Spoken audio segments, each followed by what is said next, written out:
Hello दोस्तों, आप सभी का मेरे यूट्यूब चैनल पर स्वागत है। तो आज मैं आप सभी से बात करने वाली हूँ जीवित पुत्री का व्रत में हमें किस तरीके का जितिया लेना चाहिए। बहुत से ऐसे प्रश्न मुझे आते हैं कमेंट में, जिनका आज मैं रिप्लाई करने वाली हूँ इस वीडियो में। तो फ्रेंड्स, बने रहिएगा मेरे चैनल पर। तो सबसे पहले हम बात कर लेते हैं कि जो जीवित पुत्री का व्रत है, इसमें सोने का जितिया बहुत सी महिलाएं बनवाती हैं। अगर आप सोने का नहीं बनवा सकते तो आप चांदी का जितिया बनवा लीजिए। अगर आप चांदी का भी नहीं बनवाना चाहते तो आप सिर्फ धागे की जितिया से भी पूजा कर सकते हैं। ठीक है, ज़्यादातर धागा तो और भी शुभ होता है, तो धागे से भी आप कर सकते हैं। बाकी आपकी मर्जी, आप तीनों में से कोई भी रख लीजिए। तो अब मैं यहाँ पे आपको बताऊंगी कि जितिया हमें किस तरीके का लेना चाहिए, उसमें कितना बना होना चाहिए, कितने बच्चे हैं तो कितना जितिया हम लें, कैसा लें। ये सारे प्रश्नों का जवाब आपको इस वीडियो में जानने को मिलेगा।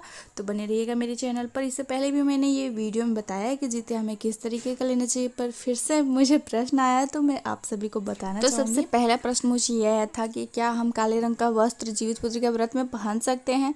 तो देखिए, मैं बता दूं आपको कि काले रंग का वस्त्र किसी भी पूजा पाठ में नहीं पहनना चाहिए। लेकिन आजकल क्या है कि कोई भी साड़ी हम जब लेते हैं तो उसमें कहीं ना कहीं काले रंग का कोई प्रिंट होता है, कोई वर्क होता है। तो ऐसे में आप क्या करें, देखिए ज़्यादातर काला रंग पहनना मना होता है। जैसे छठ पूजा में मना होता है, और भी आप नवरात्र वगैरह कर रहे हैं, या फिर और भी करवा चौथ या फिर सुहाग से रिलेटेड ऐसा कोई व्रत कर रहे हैं, तो उसमें आप काला रंग नहीं पहने तो अच्छा है। जीवित पुत्र के व्रत में भी काले रंग का ऐसा कुछ कहीं नहीं है कि नहीं पहनना है, लेकिन पूरी तरीके से काला रंग भी आप मत पहनिएगा। जैसे कोई साड़ी ऐसा होता है जिसमें हल्का फुल्का कहीं काले रंग का इस्तेमाल हुआ रहता है, तो आप उस तरीके का पहन सकते हैं अगर आपके पास ऐसी कोई मजबूरी है तो। अगर नहीं है तो आप कोशिश करिएगा कि काले रंग का कहीं भी साड़ी में कोई प्रिंट वगैरह ना हो, कोई वर्क ना हो। ठीक है, तो काला रंग का कपड़ा पूजा पाठ में नहीं पहनना चाहिए। तो आप कोई और पहन लीजिए, इसमें तो नया आपको लेना नहीं है। आपके पास पहले से जो भी नया साड़ी पड़ा है, बस वो साफ़ सुथरा धुला हुआ होना चाहिए, आप उसका इस्तेमाल पूजा में कर लीजिए। इसके बाद मुझे एक प्रश्न और आया था कि जिनकी बेटियां हैं वो क्या जीवित पुत्री का व्रत कर सकती हैं।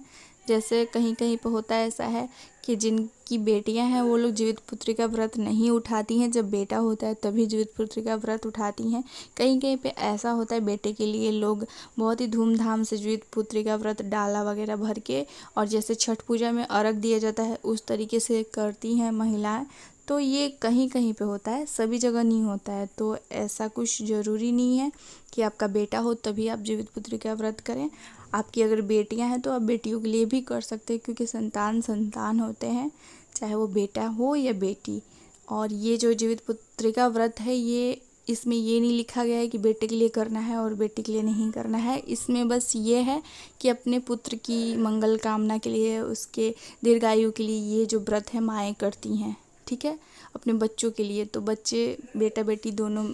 ठीक है, तो आप कर सकती हैं, अगर आपकी बेटियां हैं तो भी आप कर सकती हैं जीवित पुत्री का व्रत। उसके बाद एक प्रश्न और मुझे आया था कि हमें जितिया किस तरीके का, मतलब 2 बेटियां हैं, 1 बेटा है, तो हमें जितिया कैसा लेना चाहिए, बेटियों के लिए कितना, बेटों के लिए कितना, ऐसा कुछ आया था मुझे प्रश्न। तो उसके बारे में मैं ये कहना चाहूँगी कि देखिए, जिनके बच्चे 3 हैं, 4 हैं, 2 हैं, ठीक है, जितने भी हैं, तो आपने अगर सोने का जितिया ले रखा है तो देखिए आजकल क्या हो रहा है, पहले टाइम में ऐसा होता था कि सोने का जितिया हो या चांदी का, लोग ऐसा करते थे कि बेटे के लिए सोने का एक अलग से जितिया रखते थे और बेटियों के लिए चांदी का। जितने बेटे हैं उतना जितिया छोटा छोटा रहता था। पुराने जितिया का डिज़ाइन भी मैं आपको वीडियो में डाल दूँगी, देख लीजिएगा। तो उस तरीके का जितिया पहले माएँ रखती थी बेटों के लिए, और बेटियों के लिए चांदी का, ठीक है, ऐसा रखती थी। पर अभी क्या हो गया है कि बेटा बेटी में कोई फ़र्क नहीं है, तो जितिया भी बनता है अब सोने का जो आता है लॉकेट, उसमें भी कोई फ़र्क नहीं होता है। देख सकते हैं आप लोग स्क्रीन पे, इस तरीके का कुछ बना होता है।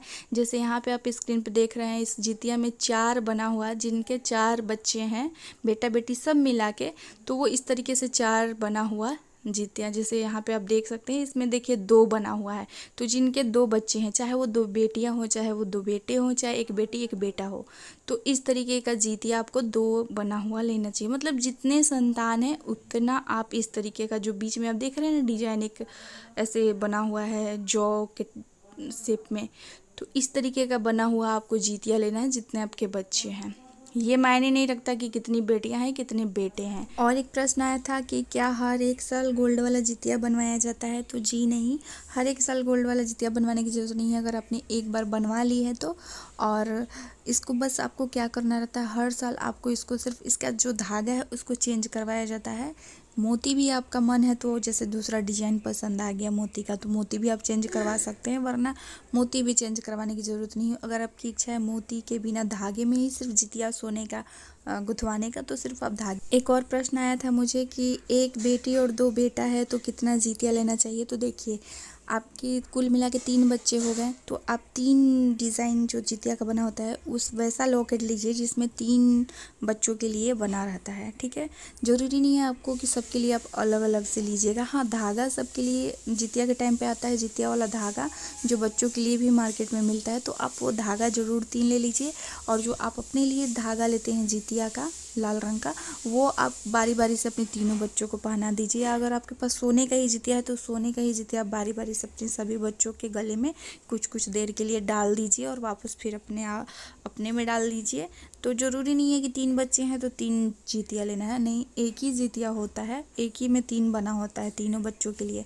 सोने का अगर आपने लिया है तो, धागे का भी लिया है तो उसमें 3 गांठ लगे होते हैं।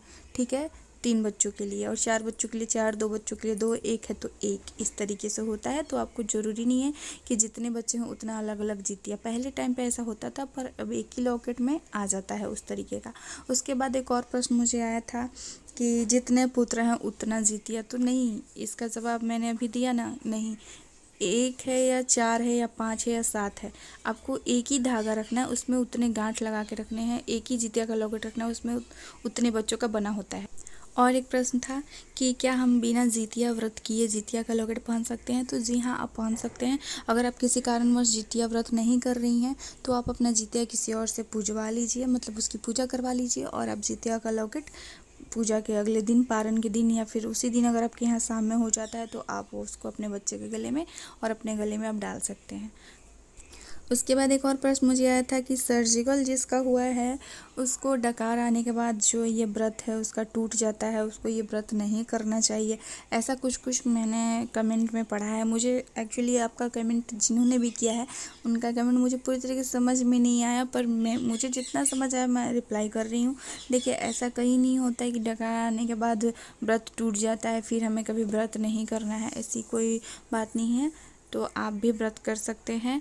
हाँ, ये है कि ऐसे कंडीशन में आप व्रत मत करिएगा। ठीक है, अगर आपका हेल्थ से रिलेटेड कोई प्रॉब्लम है, सर्जिकल आपका हुआ है, तो आपको व्रत करने की ज़रूरत नहीं, बस आप कथा वगैरह सुन लीजिएगा और अपना जितिया किसी से पूजवा लीजिएगा। तो उम्मीद करती हूँ आप सभी को सारे सवालों के जवाब मिल गए होंगे।